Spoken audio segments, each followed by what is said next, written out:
Hello, welcome to my talk on elementary potential flows. Part 3, source, sink pairs, and doublet dipoles. In this talk, the superposition principle would be introduced for the superposition of sources. And then we can see the potential function of a source-sink pair. Then we move to obtain the potential function of a dipole and the stream function of a dipole. Then we will have a look at the equipotential lines and the stream lines of a dipole. And finally, a short introduction of a 3D dipole. As we have already shown, for a source, the potential function can be obtained as I have introduced in my previous talk. Here, the superposition method will be introduced. Suppose we have two sources of strains Q1 and Q2 at the origin, C double cross here. Then the corresponding potential function would be given for each source. For Q1, the potential function would be phi1, given as this. And for the strains Q2, the corresponding potential function would be given as this.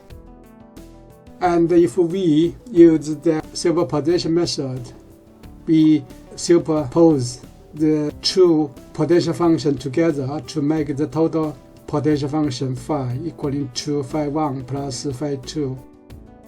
And it would be given as this. So, write this expression in a more compact form. We have this. Obviously, we can see the total potential function would correspond to the potential function of the superimposed strains Q1 plus Q2 here. And from this superposed potential function phi, given as the strains as the potential function of strains Q1 plus Q2. Now we assume Q1 equaling Q2 equaling to Q. And these two sources would make a source of 2Q, since the potential function would be calculated as this. And we write this potential function as this. Obviously, we can see in the square bracket, it is a potential function of a source Q. This means when we double the source strains, we would double the potential function too. So this is the superposition method.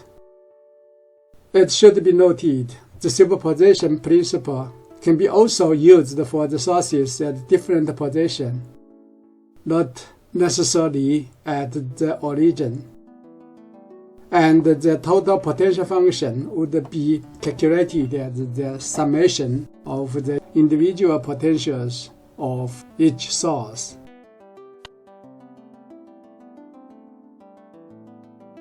Here we look at the source-sink pair. A source-sink pair is a combination of a source, the strains Q, and the sink, the strains minus Q. The source and the sink located by a distance to A, see here. So the total potential function can be given as phi as this, based on the superposition principle as shown in the previous slide. This part is the potential function for the source Q. And this part is the potential function for the sink minus Q. But here, x plus a here and x minus a here. So use the mathematical expression.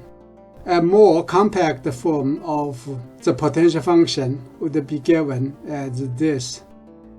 So the logarithmic expression would correspond to half. So this will make 4 pi. And the minus here would become the denominator. So we have the expression as this. And we can see both x equaling to a, y equaling to 0, and x equaling to minus a and y equaling to 0 are both singularities. That means the point at the source and the point at the sink are singularities. So this is the schematics for the sink-source pair.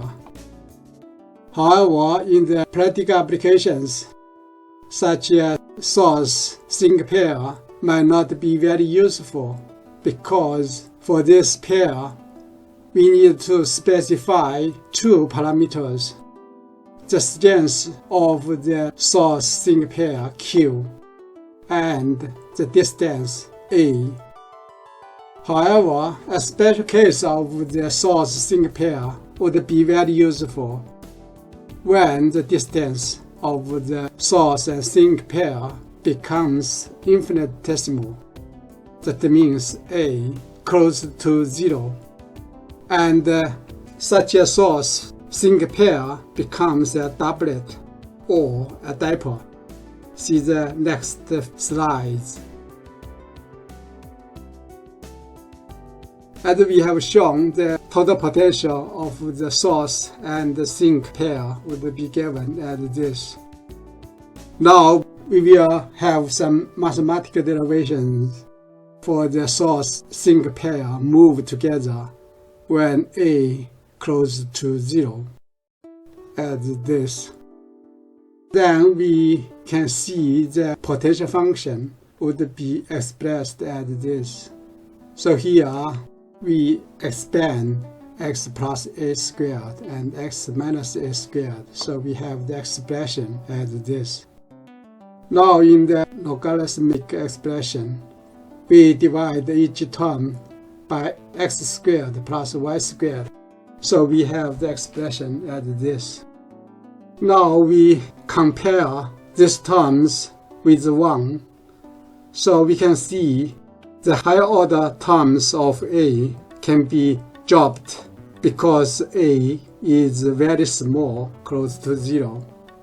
And the first order terms of A is a small value, but we can not drop them here, otherwise we simply obtain 0 for the potential function.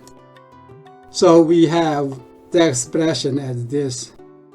Now we can time the terms in the logarithmic expression. Use this on the numerator and the denominator. And we can obtain the expression as this. Now we can see we have the higher order term of A in the denominator. So we can drop this term. Thus we have the expression for the potential phi as this. And for the logarithmic expression, since this is the square of the expression, so we can times 2 into here. So we have q divided by 2 pi instead, q divided by 4 pi. And this is only an expression rather than a square of the expression. Here we can make further approximation. Use the expression as this when delta is small compared to 1. We could have the logarithmic expression of 1 plus delta. It would be delta. So this logarithmic expression would become this term. Thus, we obtain the potential for the dipole, and we can define mu equaling to 2aq being the strength of the doublet dipole. So we have the expression of the potential function of dipole. So we can see here when x equaling to 0, y equaling to 0, it's the singularity of the dipole or doublet. If we have a 3D dipole, the potential function would be given as phi 3D given as this. We will examine this potential function later on in this talk.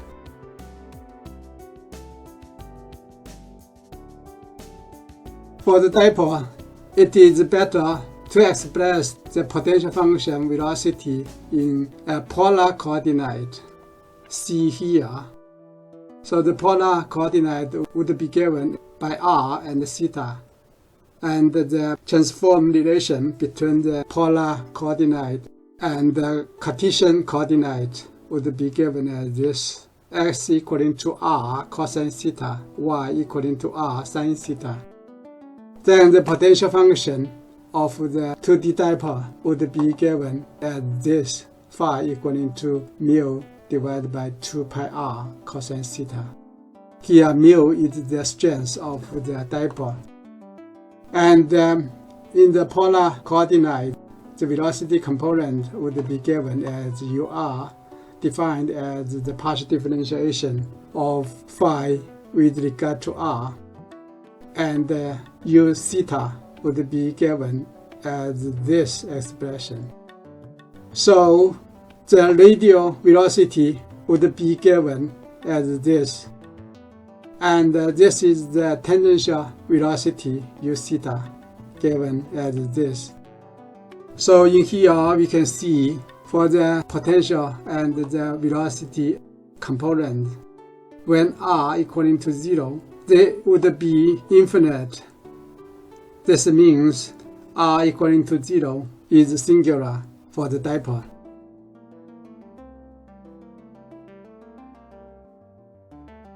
Now we can check some features of the flow of a doublet in the polar coordinate. Here we calculate the partial differentiation of r times ur with regard to r.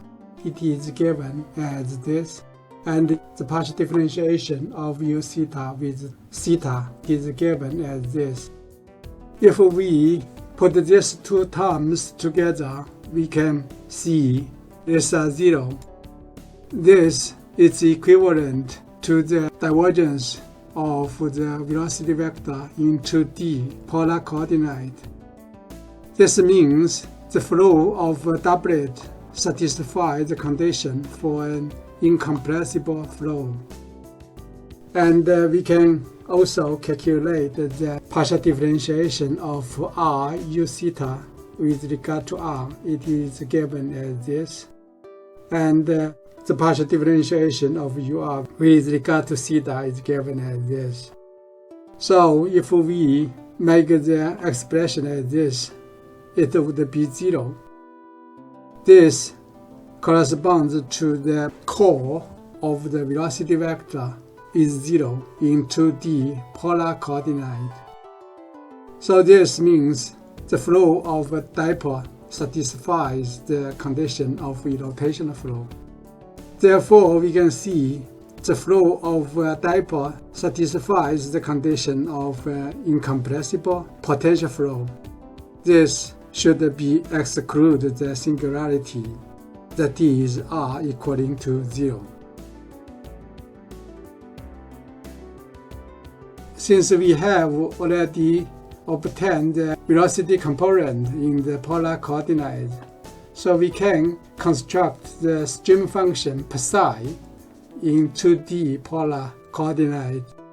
Thus, we can build the equation based on the velocity component given as this. And the first equation would be given as this, and the second equation would be given as this. So, solving the first equation, we can obtain the stream function psi given as this. Here, if R is the function dependent on R to be decided. If we combine the stream function psi with the equation 2, we can find the differentiation of f with regard to R, f prime R, would be 0. This means fr is a constant. Then the solution of the stream function can be found if we assume psi equaling to 0 when theta is 0, given as this.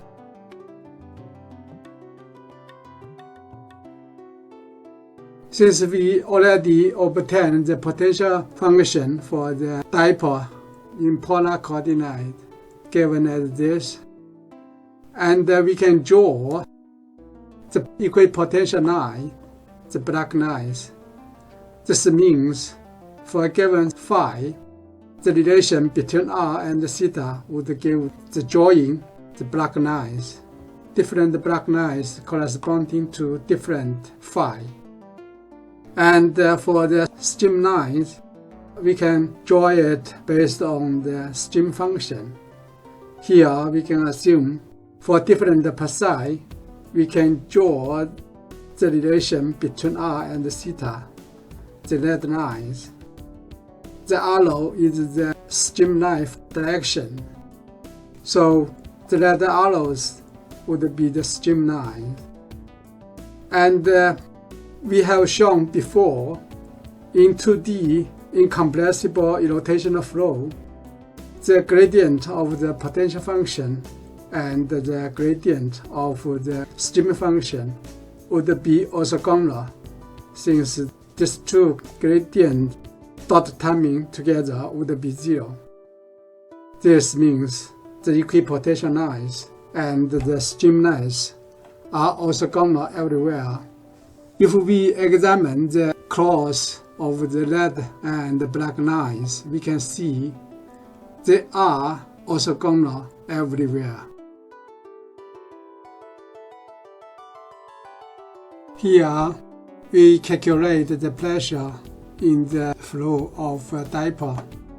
Generally, we can calculate the pressure using the Bernoulli's equation. Here, the general Bernoulli's equation for unsteady flow is given as this. However, the flow of a dipole is a steady flow. Thus, the Bernoulli's equation can be expressed as this. Here, P0 is the pressure at the infinite and at z equaling to 0. So the pressure difference between P and P0 would be calculated as this. And substitute the velocity component, we would have expression as this, and the expression as this. Here, the velocity ur and u theta has been used. In here, we note the pressure is non-linear since there is a term of half rho v squared. This is also called as the dynamic pressure. Since this non-linear feature in the pressure calculation, therefore we cannot obtain pressure from the individual potentials and then add them together, since superposition principle is only suitable for the linear physical parameters such as the potential functions, the velocity component, but not for the pressure. In here, the flow of a 3D dipole is introduced. As we mentioned before, the 3D potential function for a dipole would be given as this. Here we just give the result, but the potential function for a dipole can be obtained in a similar way as we have shown in obtaining the 2D potential function in the previous slide. And in a similar way, the 3D potential function of a dipole would be better expressed in the spheric coordinate. See here, we use r, theta, psi as the coordinate, and the relation between the Cartesian coordinates and the spheric coordinates are given as this. So, the potential function in 3D would be given as phi equaling to this. And then we can calculate the velocity component, UR, given as the partial differentiation of phi with regard to r, given as this, and u theta and u psi. Here, UR is the radial velocity, and u theta is the polar velocity, and m psi is the azimuthal velocity. In this slide, we will see the pressure in the 3D flow of a dipole. Again, we can use the Bernoulli's equation based on the general Bernoulli's equation. Since the flow is steady, so we have the expression for the Bernoulli's equation given as this. And the pressure difference P minus P0 equaling to this. And if we apply the velocity component in here, we can calculate the pressure difference. You can do this if you are interested. But I would say the pressure for the flow of a dipole might not be very useful, since we hardly use the elementary potential flow alone. Only the combinations of some elementary potential flow together will make an interesting and useful solution to some practical problem. And the pressure must be calculated when the total potential function are given, rather than the individual potential from the elementary potential flows. Generally, we see the elementary potential functions are all linear. The uniform flow, the flow of a source, and the flow of a dipole are all linear. So they can be simply superposed to make a total potential function. So can the velocities. However, the pressure is generally nonlinear. Thus, when calculate the fluid pressure, we need to obtain the total pressure first and the relevant velocity too. Then we can use the Bernoulli's equation to obtain the fluid pressure.